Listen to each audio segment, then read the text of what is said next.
I'm aware that many of you have expressed a desire for online counseling, and to that effect, we have a sponsor who will help you and assist you in that respect. So if you will, go beneath the video, you'll find a link to our online counseling sponsor. They have a whole team of counselors that can help you. Practice self-care, get the help that you need.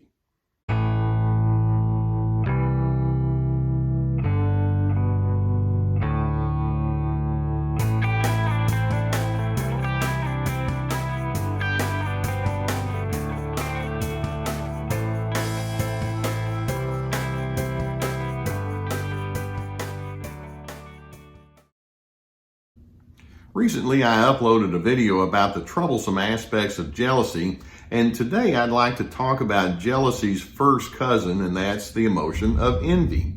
Let's keep in mind that each of these emotions has to do with an attitude of possessiveness. Now, the jealous person thinks that they possess, whether it's people or things, but they have their possessions, and they don't want anybody else to come and take their possessions away from them. Whereas the envious person is seeing what someone else possesses, and it's like, I want that. And so they want to have the gains or the positives that they see someone else have, that they feel like it should belong to themselves. When we talk about envy, we talk about a person who has a very low ability to be content about who they are. And there really are two very strong words that give you a strong idea of what this emotion is all about. And those are the words, resentful yearning. Envious individuals have a yearning for the things that are best and the things that make people look good and give them seeming happiness, and they resent the fact that somebody else has those good things and they don't possess it themselves. And so if you have some gain or if there's some things that have come your way that make things a little bit easier, that envious person is thinking, that should have happened to me. And I don't know what's going on with you, but I don't like it. And as a result, it sets up a whole chain of other kind of reactions we're going to get to in just a minute. Let's keep in mind that envious individuals think very competitively. Which one of us is ahead? Who's winning? Who has the greatest advantages that they can draw upon in their personal life? Who's the best person around here? Who has the most privileges, and who's connected to the influential people, or who has the most bling, or who's most appealing? They think in terms of high, low, better than, I possess, you don't, I've got things that you don't have, and they want to be on the high end of that equation every single time. And as a result, we can take a hard look at what's going on, thinking, this is not a healthy way of thinking. This is not a healthy way of engaging.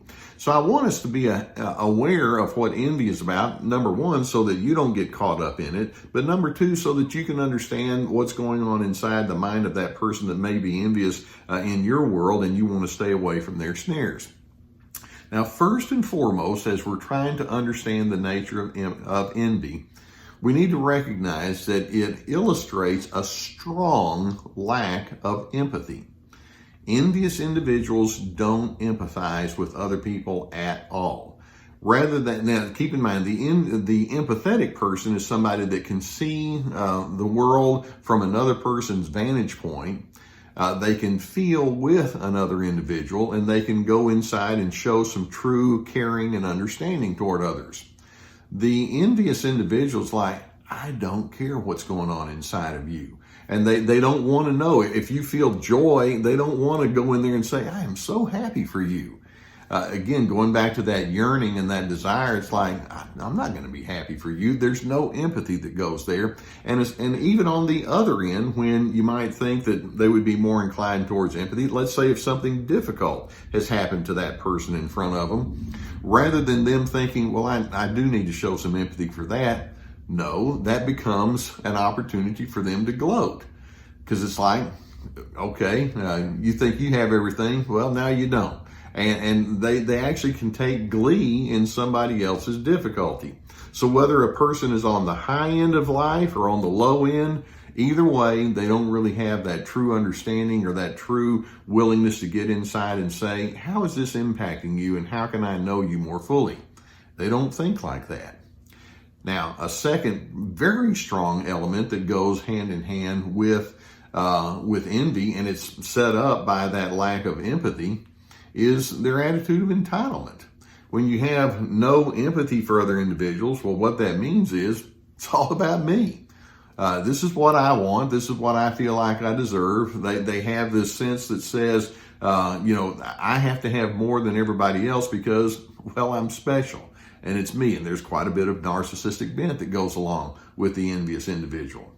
In addition, envious individuals don't really have an appreciation for the things in life that are good. They're too busy trying to figure out where they are positionally with or competitively with other individuals. And so when things do go well, rather than saying, this is a good world, they can't do that. And when things go badly, rather than saying, I really need to get in there and be a positive presence with someone else, they can't really appreciate good and let it be there for its own, because they're constantly thinking in terms of how they have certain lacks and they want to get increased because of what they can get from you, or it can morph back into that jealousy. This is where those two emotions are such strong cousins. It's like, well, once I do feel like I'm on the top of the heap, I don't want you to have anything to do with what is mine.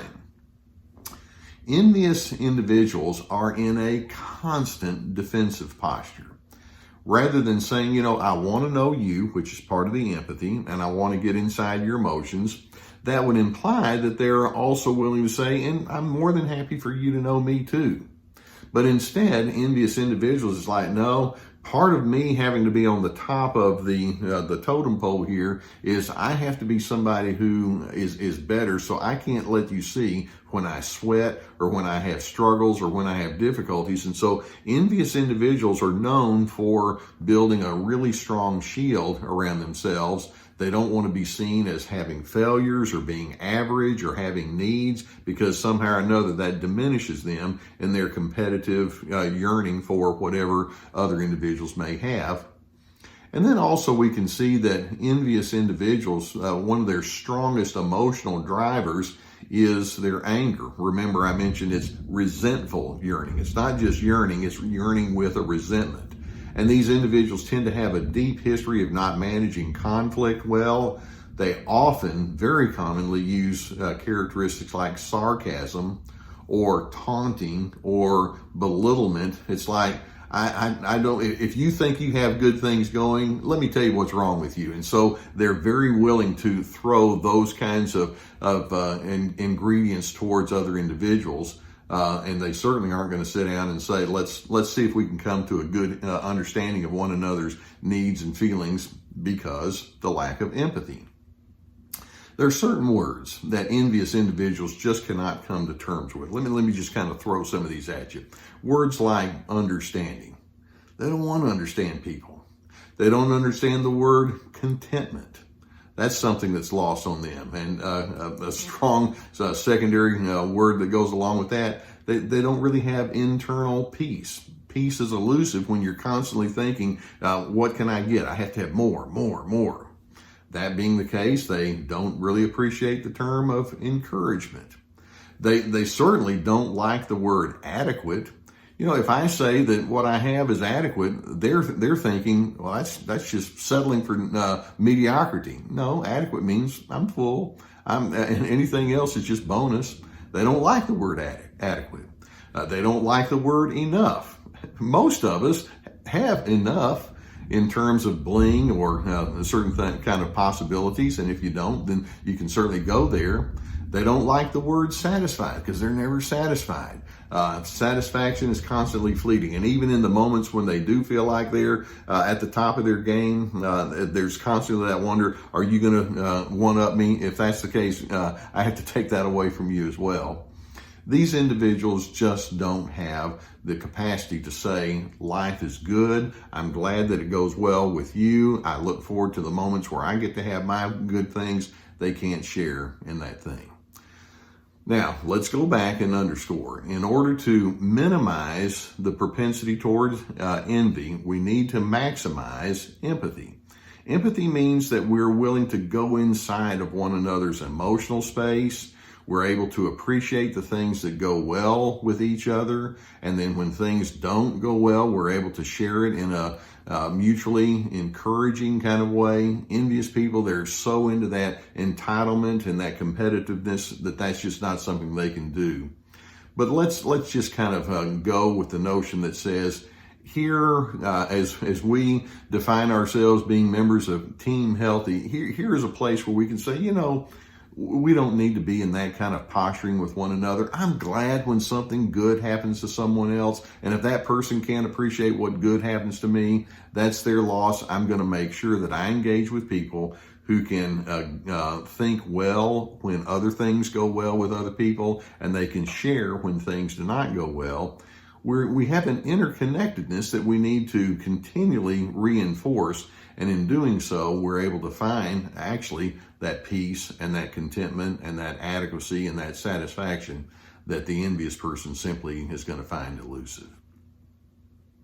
Now, I hope that videos such as this give you some good food for thought and insight into human nature and your nature and the nature of other individuals.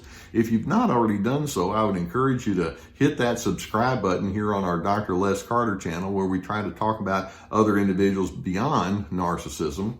If you have a need for counseling, and I know that many times that need is aroused as you go through lessons like this, if there's someone in your area that could help you unpack emotional or relational issues, I would encourage you to seek that out. If online counseling is something that you would prefer, we have a sponsor and the link is below, that can take you to a service that has a whole team of licensed professional counselors, and they could provide online counseling for you. I've received good feedback from that. In addition, we have my courses, my free to be course, my brand new course that's coming out, which is called This Is Me. It's about setting boundaries with the controllers in your life. We have my books and other kind of resources below, so avail yourself to that. Envy is not a very pretty emotion. I hope that it's something that you're able to stay away from. And if somebody comes at you with their green envy, it's like, I guess this means that we're probably not going to have good connections. But I'm hoping that you can resolve to say, I want to be a person that empathizes. And in doing so, we can spread goodness around. Let's do that because, like I say, that's what we do when we're on Team Healthy. Join me there, will you?